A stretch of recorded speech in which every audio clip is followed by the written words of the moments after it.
Selamat malam para netizen dimanapun kita berada. Salam inspirasi bagi kita semua. Ya, menarik juga ternyata Anies bicara kriteria cawapresnya ya, harus nol masalah agar tidak kepleset. Siapa mereka begitu?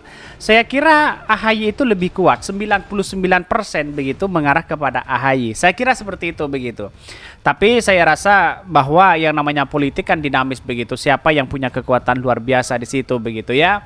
Tetapi saya rasa kalau kita melihat dengan adanya hari ini kedekatan Anies Baswedan dengan AHY itu sangat dekat luar biasa begitu ya. Karena seolah-olah sekarang itu sudah mulai bagi tugas, siapa capresnya tugasnya apa, cawapresnya tugasnya apa dan sebagainya begitu ya. Kira-kira seperti itu begitu. Tapi ini menarik begitu kan, karena ini adalah politik kita. Tetapi mari kita baca terlebih dahulu komentar-komentar netizen seperti ini.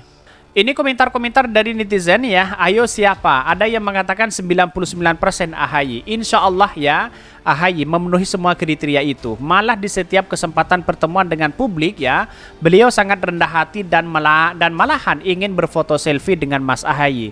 Artinya AHY punya daya tarik lebih para pemilih tanpa terkecuali. Bisa saja begitu kan. Sekarang AHY menginstruksikan begitu kepada kader-kader Partai Demokrat semua begitu kan. Ya, fotonya harus ada Anies Baswedan. Ini sangat menarik begitu kan.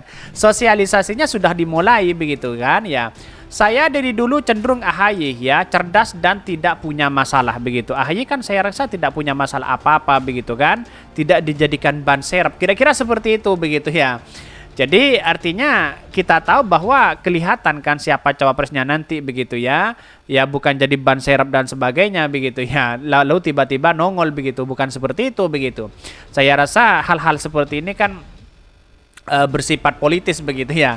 Bahkan ada yang mengatakan AHY tentunya ya nol masalah paling digoreng ya, Hambalang dan Senturi. Yang keduanya nggak ada hubungannya dengan AHY ya. Yang tak punya beban masa lalu ya masih murni, track recordnya itu adalah bagus, yaitu adalah AHY. Banyak yang menyebutkan AHY begitu kan. Tetapi yang namanya politik kan dinamis, bisa saja orang tokoh-tokoh NU di situ begitu kan, yang punya kapasitas penting ya, tokoh-tokoh NU di situ katanya begitu ya. Karena ini kan masih saling tebak-tebakan sana sini begitu. Semoga AHY ya Allah ya, aku berharap dan doa agar menang ya, dan amanah untuk perbaikan rakyat dan kita perjuangkan bersama. Amin ya rabbal alamin. Di sisi lain menapun AHY cukup mumpuni ya, arahan ke AHY ya, nebak dong ini ya. Banyak yang kemudian memilih AHY begitu ya di Twitter itu begitu. Tapi pada hakikatnya kan digadang-gadang menjadi salah satu calon wakilnya juga ada Mbak Yeni, ada Bu Hovifah dan sebagainya begitu kan. Tetapi saya rasa Bu Hovifah dengan Mbak Yeni bagaimana begitu ya. Wallahu alam apakah ini benar-benar diterima di koalisi perubahan atau tidak begitu. Saya kira jauh begitu ya. Minimal ya yang mentalnya kuat-kuat lah beliau begitu ya. Sekarang itu mulai mengkritik habis-habisan Pak Jokowi begitu ya, dengan adanya proyek-proyek yang ada hari ini begitu. Semoga AHY orangnya ya ini AHY ini banyak sekali yang menyebutkan AHY di sini begitu kan. Batas bagaimana dengan para netizen begitu di channel Khodari Podcast Rakyat begitu ya. Setujukah dengan AHY begitu? Saya kira siapapun cawapres Anies Baswedan saya setuju aja begitu kan. Karena kemenangan Anies Baswedan itu yang perlu itu adalah kemenangan Anies Baswedan. Masalah wakil itu terserah, yang penting punya dampak luar biasa. Tetapi mari kita baca terlebih dahulu beritanya seperti ini. Ini beritanya Anies bicara kriteria cawapresnya ya harus nol masalah agar tidak kepleset. Betul begitu ya. Di satu sisi tidak dijadikan ban serep begitu. Bakal calon presiden atau baca pres Anies Baswedan ungkap kriteria bakal capres yang akan mendampingi di pemilu di 2024 atau pilpres di 2024. Menurut dia ada 5 kriteria yang perlu diperhatikan untuk menjadi duetnya. Saya mencoba dalam keputusan itu pakai kriteria supaya predictable ya. If you make discussion ya, you really have kriteria itu. Kata ya di Jakarta, kata Anies Baswedan di Jakarta. Bahkan pertama kata Anies Baswedan sosok yang bakal capresnya mesti ya bisa membantu memenangkan kontestasi pilpres 2024. Masa pandangan ya memilih ya yang malah buat kalah gitu ya kan. Nomor satu itu dia bisa membantu kemenangan. AHY juga bisa di satu sisi karena dia menjadi menjadi ketua umum partai Golkar begitu ya. Di satu sisi dia mengatakan kemudian menurut Anies yang kedua yaitu adalah sosok capres yang membuat partai koalisi semakin kuat dan kokoh. AHY sangat luar biasa begitu. Lalu kriteria ketiga, hal itu masuk nanti bisa membantu proses pemerintahan jika diberi amanat ya untuk pemimpin Republik Indonesia saat ini. Bagi Anies, kriteria tak kalah penting yaitu punya visi yang sama dengannya ya. Dua, dia bisa mengusung koalisi ya, membuat koalisi semakin solid ya. Bahkan tiga, bisa membantu dalam proses pemerintahan bila ditakdirkan menang ya. Keempat, dia punya visi yang sama, jangan sampai visi ya beda nanti rutenya beda, katanya begitu ya. Jadi kemungkinan besar saya kira lebih memilih ya condong kepada AHY begitu kalau memang ini benar-benar terjadi begitu ya. Tetapi yang namanya politik kan bisa ada segelintir orang mengatakan bisa saja si A, si B dan si C begitu kan ya, karena ini tidak mungkin begitu.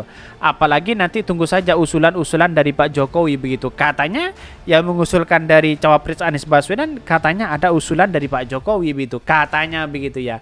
Tetapi kita lihat saja dari hasil ya pandangan yang ditanyakan oleh Pak Jokowi kepada Pak Surya Paloh mengatakan siapa sih sebenarnya sosok cawapres Anies Baswedan.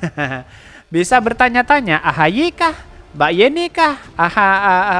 Bohovifa kah? Kan bisa saja seperti itu pertanyaannya begitu. Tetapi yang namanya politik kan dinamis begitu ya. Bahkan Anies pun menyebutkan kriteria terakhir yang ini lebih condong dalam pribadi sosok cawapresnya nanti. Kelima, lebih pada kepribadian ya, apa chemistry baik ya, boleh kan punya chemistry yang baik. Sehingga bisa jadi ya Dwi Tunggal, benar kan kira-kira gitu. 5 kriteria itu ujarnya. Bahkan ya namun Anies yang menyampaikan dalam proses perjalanan itu ternyata baru kelihatan kriteria yang harus ada.